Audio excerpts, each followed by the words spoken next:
Shalom, Israel. This video, man, is about the spiritual teachings of the Torah, because we have taken Moses' teaching and twisted it. You know, because it's all spiritual. It's all spiritual talk for one thing.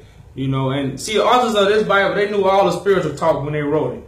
When they translated this over into English, they knew all the spiritual talk that was in here. They knew what books to put in and they knew what books to take out. The Roman Catholic Church knew this. You know, and I don't see why we can't see this. 1611, as we was under Rome, we was under Rome. You know, still under Romans to this day. Romans and Greeks, same people. So, Moses, you know, Moses was talking spiritual. The Jews took Moses' teachings literally, you know, and that's why YahJew, Jesus, was always arguing with them about the law, about men's traditions, because they took Moses' spiritual teachings and made them traditions. You know, and I'm going to go chapter 10. I'm going to go verse 3. And he answered and said to them, what did Moses command you? They said, Moses permitted a man to write a certificate of divorce and to dismiss her. And Jesus answered and said to them, because of your hardness of your hearts, he wrote this precept. So, a lot of stuff was written because after Moses came down with the first 10 commandments, after he had been taught the truth, all the secrets, the raw and uncut, he came down, he saw what the children of Israel was doing. He was like, oh no, ain't no way in the world I'm going to be able to tell these people this.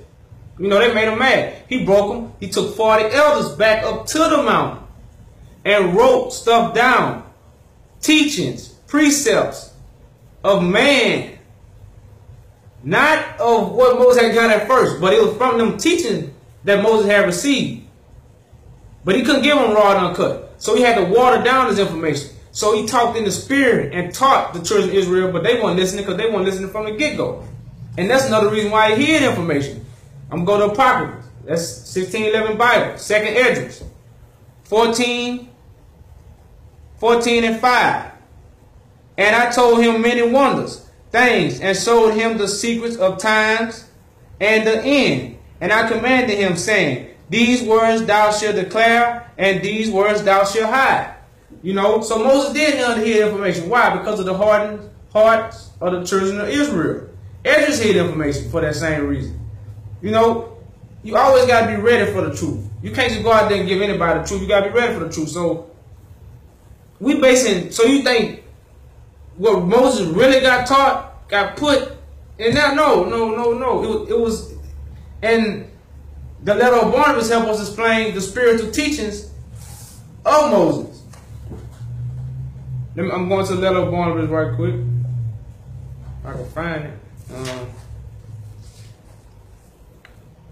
And you know, they labeled Barnabas a teacher / prophet in Luke.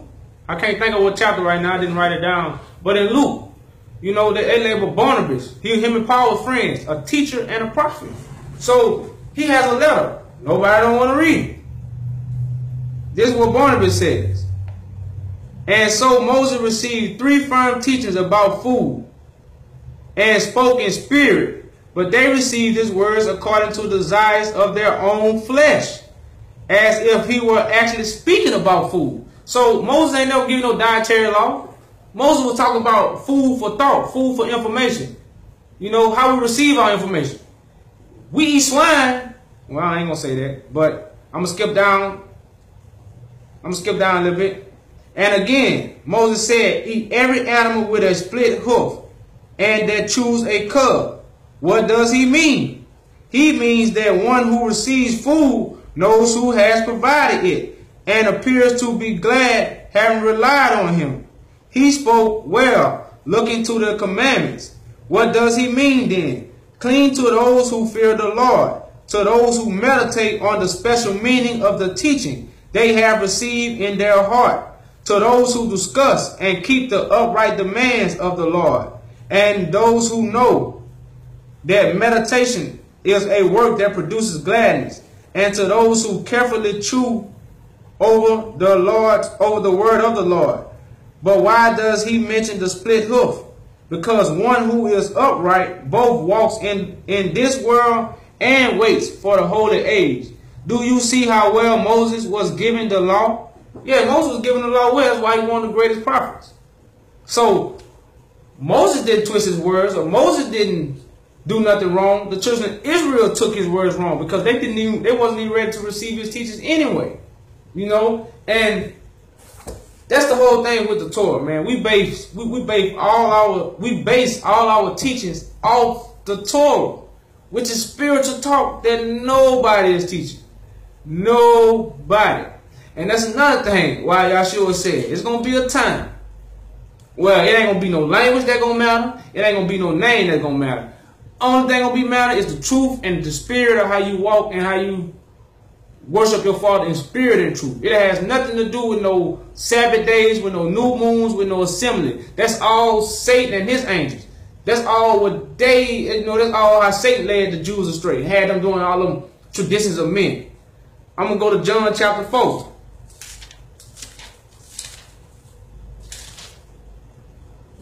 I'm gonna go to chapter 4 and 21.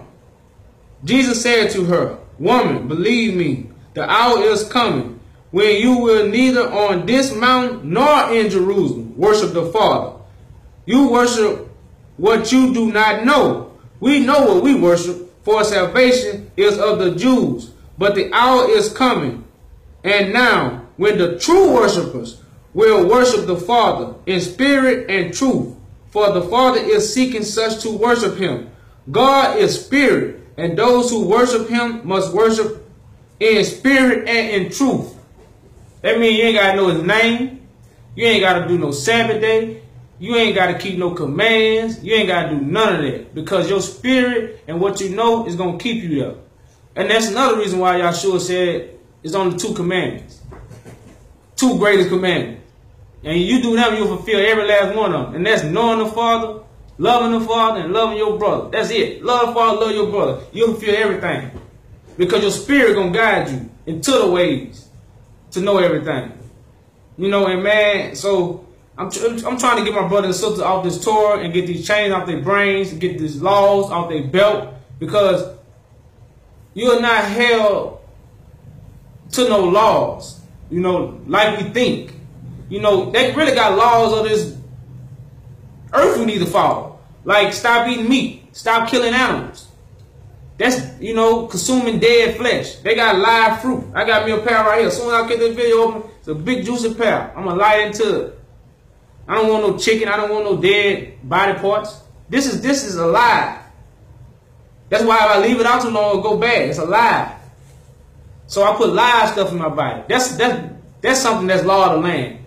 You know, but we need to wake up, man. We need to wake up, man. This Bible has really did a number on us, you know. I'm a firm believer. You can go to this Bible and you can get the truth. Well, you get some of the truth. You'll never get the whole truth in this Bible. And I'm going to leave y'all with this question. This is kind of off the topic, but I want y'all to ask yourself, is this our Father that didn't want Adam to do this, or was it Satan? This 3 and 22. Then the Lord God said, "Behold, the man has become like one of us, to know good and evil. And now, lest he put out his hand and take also of the tree of life and eat and live forever." Therefore, so, at first, the key word right here is, then the Lord God said, "Behold, the man has become like one of us." Key word, who is us? You know, that should begin y'all search. Open up some eyes, plant a seed. Comment on the video. Hope it gave my brothers and sisters some understanding. You know, hope the Father circumcised your heart so you can receive the message. I love y'all brothers and sisters, man. It's time to rebuild a black nation, man. It's time. You know, it's time to wake up. Peace, one love.